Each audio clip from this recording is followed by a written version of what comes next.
a sunny and cool Tuesday morning in Northeast Ohio. Welcome on into the Bullpen. I'm Adam the Bull. He's Dustin Fox, and we've got a lot to get to this Tuesday morning. Dustin in full Halloween mode with all his creepy clowns behind him trying to scare the bejesus out of all of you. Is that it, the bejesus? Is that an expression? It is Halloween week. Bejesus, yeah, sure. No.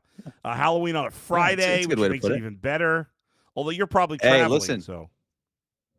So here's the thing. Yeah. I thought that like last weekend was going to be my last game like before Halloween because this Saturday is November 1st, right? Well, come to find out, I'm assigned a game Halloween night. I'm doing a game Friday night, Memphis at Rice. 7 p.m. ESPN2. So I'm looking forward to that. And obviously it's Halloween, so you know your boy's going to be in a costume. Yeah, I was going to say, they could let you dress up. Oh, yeah. Will your partner, is he into doing that too, or is he a little too straight and narrow? You know, I think he's going to do it. So I'm with a guy this weekend that I've never worked with before. Okay. So I did have a text conversation with him and our sideline reporter about it, and they've willingly or maybe unwillingly agreed to do it. So we'll see. All right. But I'm the ringleader. I got to sort of organize the whole deal. Where is Rice? Down in the south somewhere? It's in Houston. Oh, Houston. All right, that's south. I was thinking. And how about this? Yeah. United flies direct from Cleveland to Houston. That's one of the few places they go. Yeah, I mean it's funny. There's a couple directs to Dallas and there's a couple directs to Houston every day. Yeah, well, that's good. I mean those are big cities, so that dude, I've been like in Bama, Alabama, or Texas almost every game this year. Right. All right. Crazy. Well, the Texas is good. No direct flights to Alabama. 75 degrees this week. Yeah. All right, let's get to it. A lot to get to later. The Cavs, a crazy Game 3 in the World Series. But we begin with the Browns. Your first chance to jump in on this. The Browns get absolutely boat raced. 32-13, fall to 2-6, 0-4 on the road this season. As has been the case many times in the Kevin Stefanski era, Dustin, the Browns look great on their first possession on offense and then look like shit the rest of the game. They moved the ball right down the field. Therefore, after the Patriots had scored a field goal, they moved it right down the field, scored a touchdown, and that was it. They scored a touchdown in garbage time in the fourth quarter, but the Patriots scored, I believe, 29 unanswered points, or maybe 27. I think the safety might have been after the touchdown. I can't remember. After that Browns touchdown. Complete domination by New England and another awful performance by the Browns. Just embarrassing. And frankly, I should be a little bit embarrassed for even thinking the Browns could cover that spread. However, you know, at halftime, it was 9-7 at halftime. Yeah. And I'm thinking, man, they could win this game. In fact, they were up most of the first half, and it was like 7-6. They get that late field goal the Patriots do. They take the lead. Yeah. And then I'm like, actually, part of me was like, man, maybe I'll take the money line here at the halftime, and the Browns could win. And then I actually like got doing some stuff because we had trick or treat on Sunday, and I'm like outside, like getting things ready, and I pop back in and start like watching again. Next thing you know, it's like 24/7 or something along those lines, and I'm like, okay, well, this is over. And obviously, it was a really rough performance for the offense and for Dylan Gabriel. I don't know, man. Mikey on our show on whatever it was last week, the last day that I was on, maybe it was Wednesday, made all the points as to why the Patriots would kill the Browns. And I told you, I said, man, maybe I should change my thought process on the Browns covering the spread, because he laid it out in a very eloquent way that said the Browns have no chance. I didn't redact my pick, but I probably should have, because he was dead right. I mean, the Browns stood no chance in that game. I was fool's gold to think that they had any chance to win that game. Dylan Gabriel, his play has gotten worse every week, Dustin. I thought this was just an absolutely dreadful performance. Those interceptions, you can't. I mean, those two interceptions, both horrible throws. Yeah, I mean, listen, the deep one, it was just basically a Hail Mary. I mean, he's throwing that as far as he can and whatever. But I mean, they're still both bad throws. Yeah. Look, I'm not going to put everything on Dylan Gabriel. Like, he didn't ask for this. I mean, he's the third round pick, and he's been put in this position to be the starter. He's not ready, you know. And if they feel like he's the most ready, what's that say about Shedeur and where he's at? If they're going to keep putting Dylan Gabriel on the field, or maybe what does it say about the Browns, Dustin? Because maybe they have no ability to know who's ready and who's not. I don't even. Joe Flacco's throwing for like 500 yards a game for the Bengals. Exactly. I mean. He's played. Flacco was not the problem in that game yesterday. No, Sunday, rather. Certainly not. this pathetic defense. But no, Joe Flacco's played great football. The first half with Cincinnati, he looked a little rusty, and then after that, he's played 5 great halves of football. So this idea that Shedeur Sanders is not ready, yeah, maybe it's true, but I don't know I don't really believe it because I don't trust the Browns' ability to, decide who's ready and who's not, because they were telling us all this stuff about Dillon Gabriel, and you're right. Of course, it's not all his fault. The talent around him lacks. We understand that, and he's a young player, and young players are going to, have their ups and downs, especially when they're not first-round picks, when they get the opportunity, when they're surrounded by a lack of talent and playing a good team. But Dillon Gabriel has not looked like an NFL quarterback at all in these 4 games. I know when they drafted him, you said he's a backup. You've consistently said he's a backup. That's what he looks like. He doesn't look like a starting quarterback in the NFL. I understand it's not really fair to make a sweeping judgment based on 4 games, but that's all we got right now. So, to me, I don't see any signs that he's a starting quarterback in the NFL at all. So why not get... Probably not, and certainly not with the weapons that we have. Right. I mean, I don't know that any quarterback can look good in this offense, and it's a great example. I mean, look at the variable. I mean, Flacco is killing it with a ton of weapons on offense, and here, he couldn't do anything. So that's obviously, it's not all Dillon Gabriel. I think it would be hard for maybe any quarterback to have success in this offense unless you had like Lamar Jackson or somebody who can just be so dynamic that they can just take off and go. Right. Gabriel's a little bit mobile. I mean, fairly mobile, but it still doesn't matter. Like he's a midget out there. He's so small. Do I have to apologize for that? Sorry, Tony Grossi. Yeah. No, I'm kidding. But you know what I'm saying? Like he's tiny, dude. Yeah. He's a little guy, and he's not athletic enough to overcome the disadvantages in his game. He is, he's just not good enough. There's nothing there. There's nothing in his game that screams starter. Like, what's special in his game? There's nothing.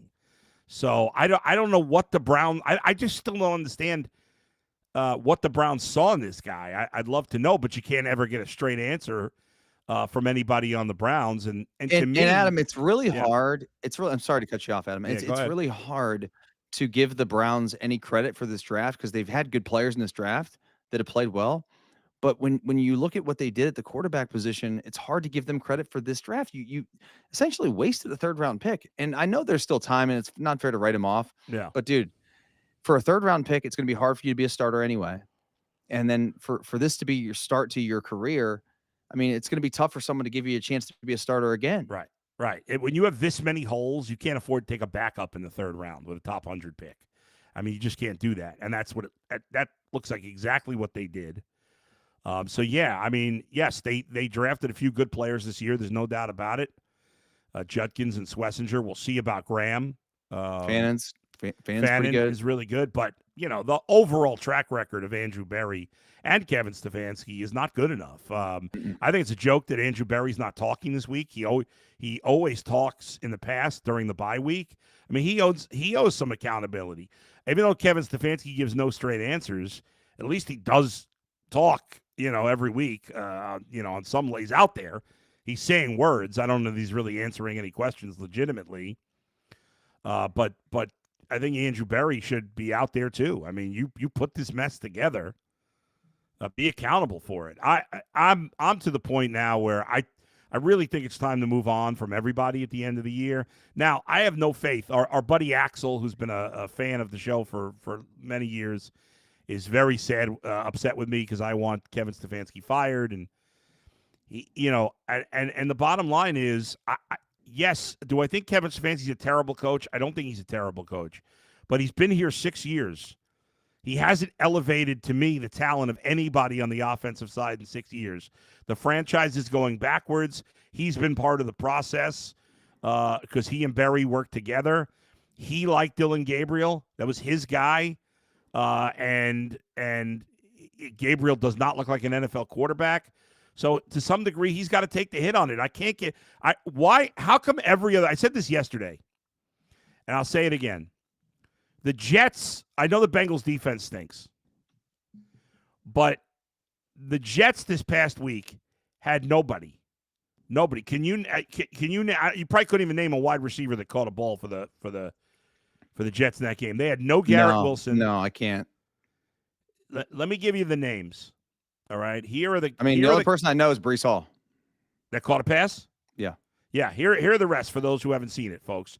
Tyler Johnson, Isaiah Davis, Mason Taylor, Isaiah Williams, Jeremy Ruckert, Arian Smith, Breece Hall, who had 2 catches for 14 yards, Andrew Beck, and Alan Lazard, who people probably heard of, who had 1 catch for 5 yards. The rest, so Hall and Lazard had 19 yards. So they had 229 yards from guys that most people have never heard of. With Justin Fields quarterbacking, he'd been terrible. The owner said he can't play. I mean, the owner killed him publicly. And they're down. And the Jets offense played great in the second half. Great. Absolutely. With nobody. No talent outside of Breece. The Taylor kid is a young tight end. I think he's a nice young player. But they have no wide. Browns have no wide receivers. No wide receivers. The Jets had no wide receivers either. Justin Fields has been awful. And they had 1 big offensive day. Miami, 1 big offensive day. The Browns, even last week when they scored a lot of points against Miami, that was all the defense. The offense didn't have a big day. Judkins had the 1 nice run, 1 big run. Dylan Gabriel didn't do anything. This offense, like, Kevin, we can't just blame the players are a lot of the blame. I get it, but you got to do something to put guys in a position to have some success. And Kevin, and to me, he just hasn't done that at all for the last 2 years. It's not working. No.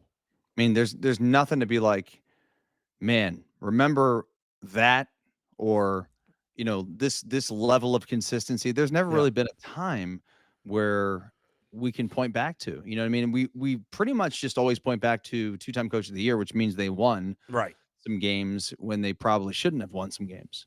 Yep. Which is great. But that's over. Yeah. And now what we're watching is pitiful. And frankly, I don't blame Browns fans for having like apathy and wanting to do other things. Like, I mean, it's tough to watch this team. I'll be honest with you. Yeah. Oh God. Like on Sundays, like it's almost like painful to have to watch this. Yeah. And in a lot of cases, I will like I watched the first half, and then I got busy doing stuff, and I came back and actually watched it like in a condensed manner because it was so bad. Yeah. It's tough. It's tough to watch. Yeah, they are just very painful on offense. Now, one thing that's not tough to watch, the only highlight for this week, was Myles Garrett getting 5 sacks. He single-handedly kept him in the game early. Mm-hmm. Yeah, he's unbelievable. 4 of the 5 sacks before the game got out of hand. He has 10 sacks, tied for the league lead. He set the Browns record for most sacks in a season.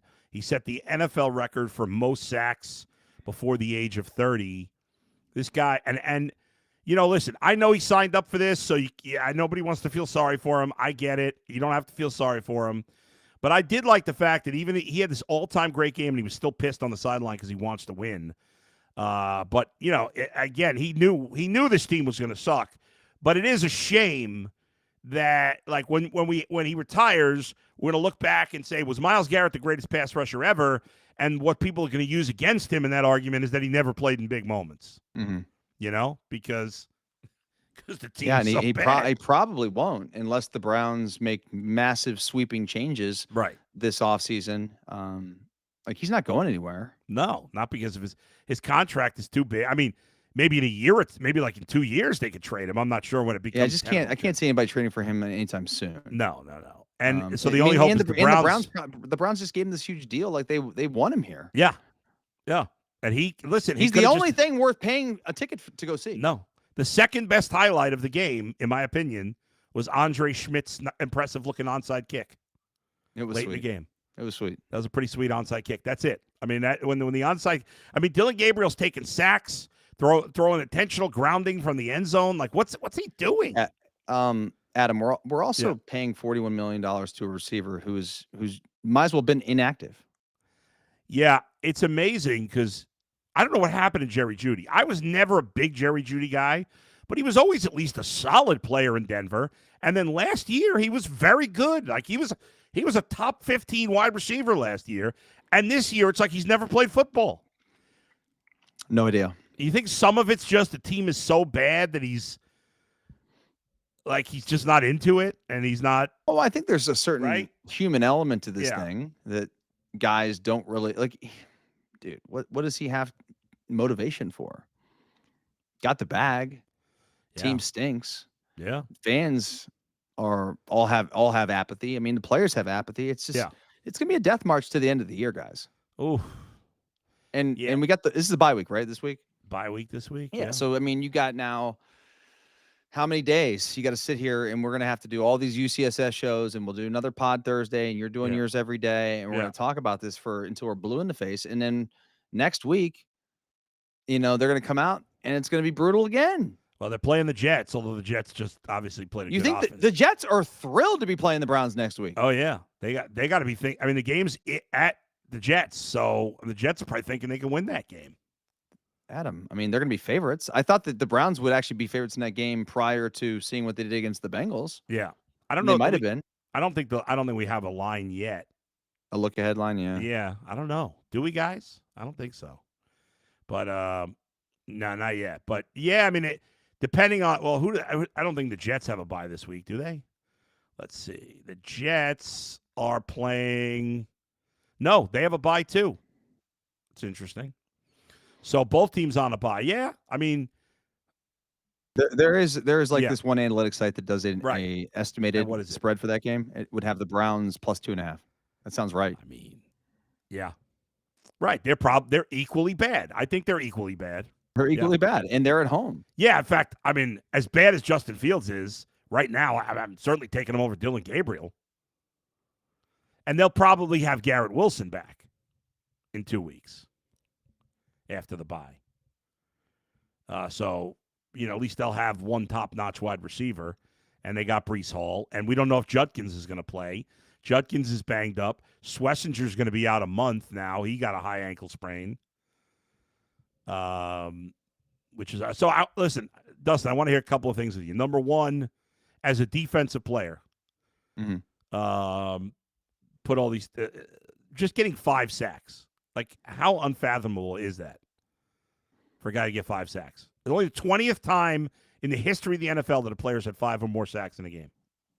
Dude, it's like it's one of the most impressive things that you can do in the NFL. I mean, this is not like think about like some great pass rusher in college. Right. Right. Like this weekend, I was doing a game at Texas Tech and they got this kid, David Bailey, who's going to be a first round pick. He leads the nation in sacks. He's got 10.5 or 11.5, something like that.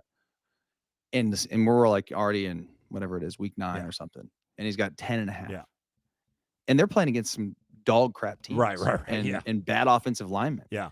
Dude, to get 5 in a game, I mean, it would almost be like if that kid from Texas Tech were playing against like Abilene Christian. Okay, I get it. Maybe you get 5 sacks. Maybe. Right.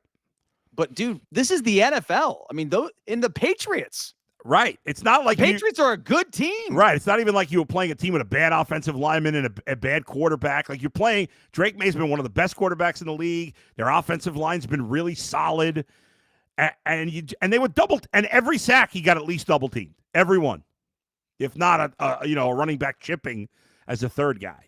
It's just crazy how good he is. If he had ever played with like and obviously the talent around him this year on the D-line is better than it's ever been. Alex Wright's starting to come into his own.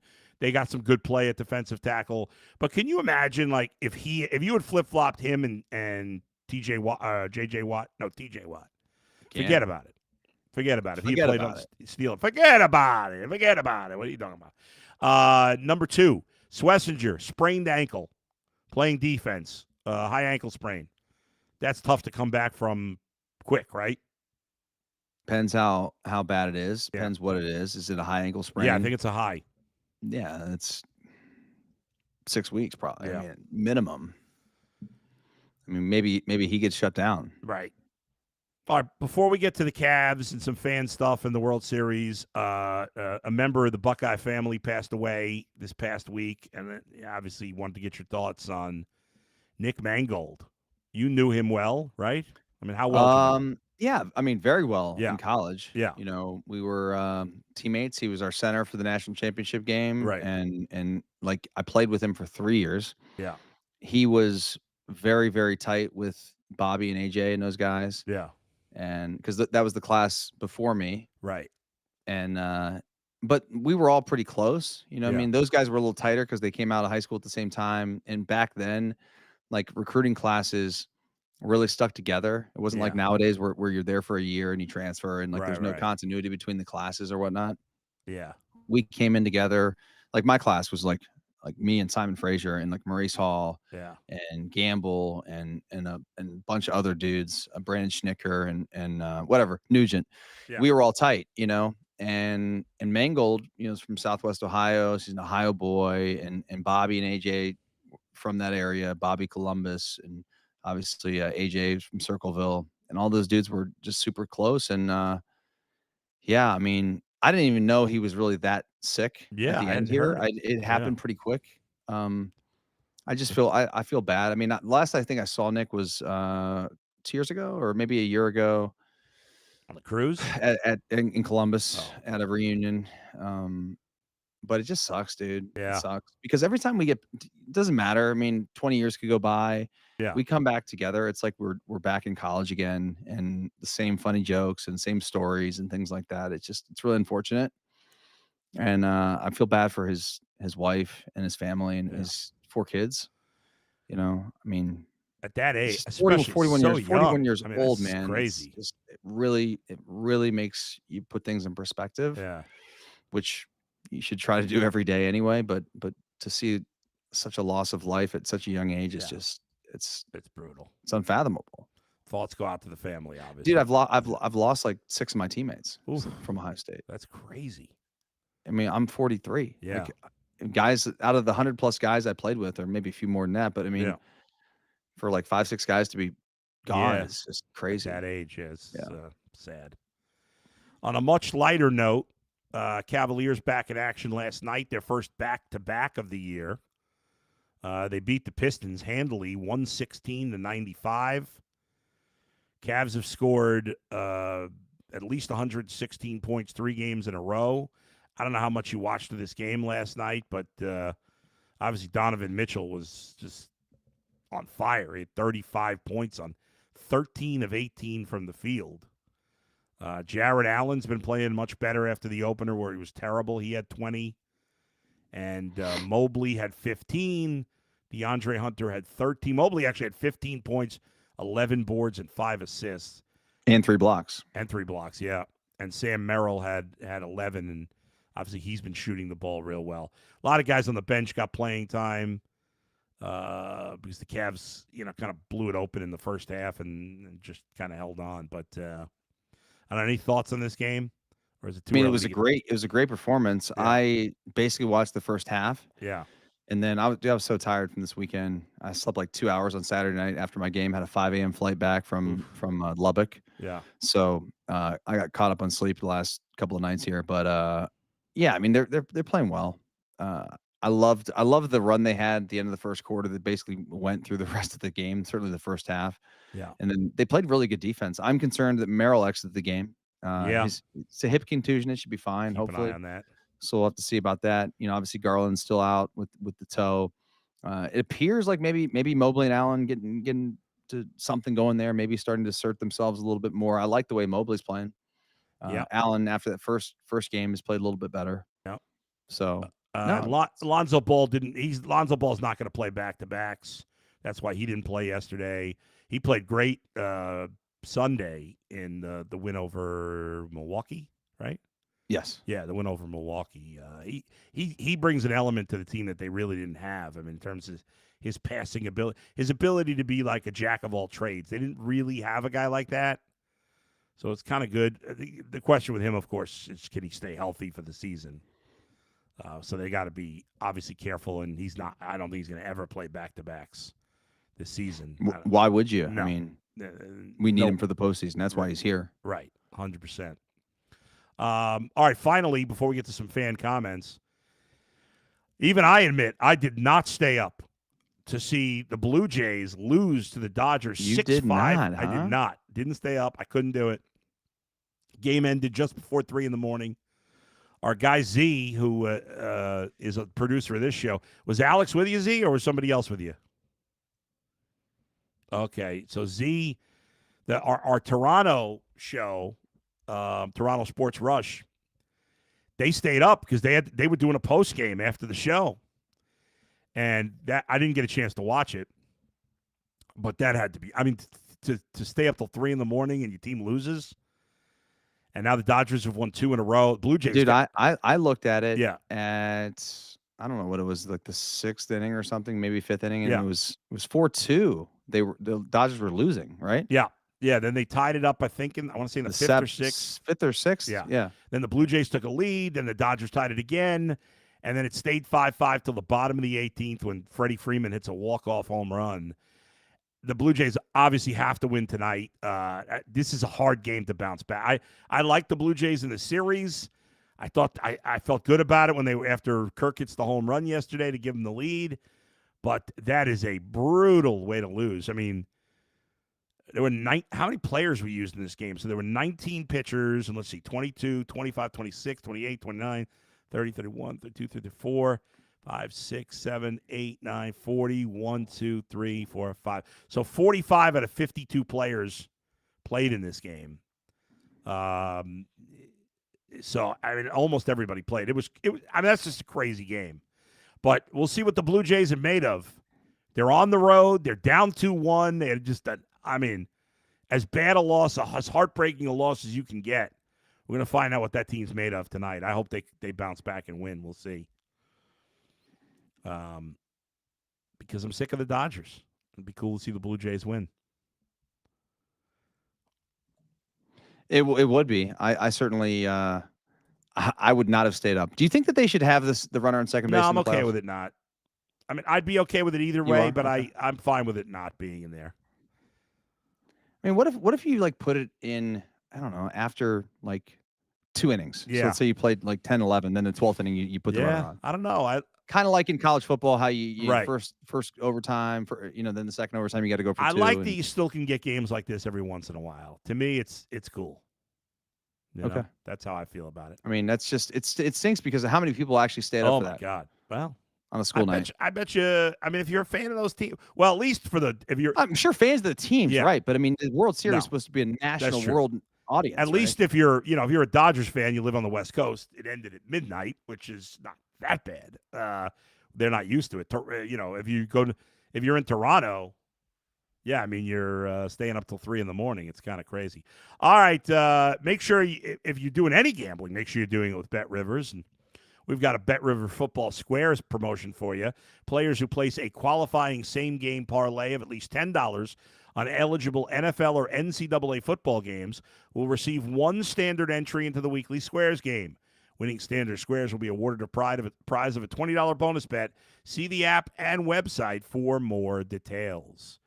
All right, before we hit the road, let's get some comments from the fans here. The Genis B, I'm cool with a runner on second in the playoffs. These games go on far too long, but it's rare that you get a game like this. This doesn't happen very often. Tom Willis, I'm not a fan of either team, but I stayed up until 2:30 and had to call it quits. Oh, man. Tom went all the way to 2:30, and then he didn't see the end of the game. Oh. Lockdown Publication says Stefanski simply is not a good motivator. He lacks fire, and the team takes on his personality. I just think there's been so much losing here, and there's so much, to a degree, you have to deal with the losing. It just sends there's a losing mentality. I think in this organization, you agree with that or no? Yeah, of course. Yeah. It starts at the top. Yeah, and they just don't know how to win. And even when they do win, it feels like it's a one-off. It just doesn't. I mean, the Patriots. Now again, it's small sample size. It's half a season, but they seem like they're back to the same culture and winning ways that they've had. Yeah, they got it back. Vrabel brought it back. Yeah, they got rid of the kook, and they bring in Vrabel. He brought all the good things back from Belichick, and they got rid of all the bad. Yeah. S.A. Spencer, Ohtani won me $50 on those 2 home runs. Good for you. Good for you. Jim says, how expensive for the tickets at the new stadium before people stop going? Yeah, I'm hearing some of the get-in prices are just crazy. thousands of dollars just to buy a PSL. I mean, thousands of dollars just to buy a PSL. I mean, how many people in Ohio in Cleveland have the money for these type of things? I don't know. I guess we'll find out. We certainly will find out. Yeah. The Genesis Mobley is not dominating like I thought he would be, at least asserting himself.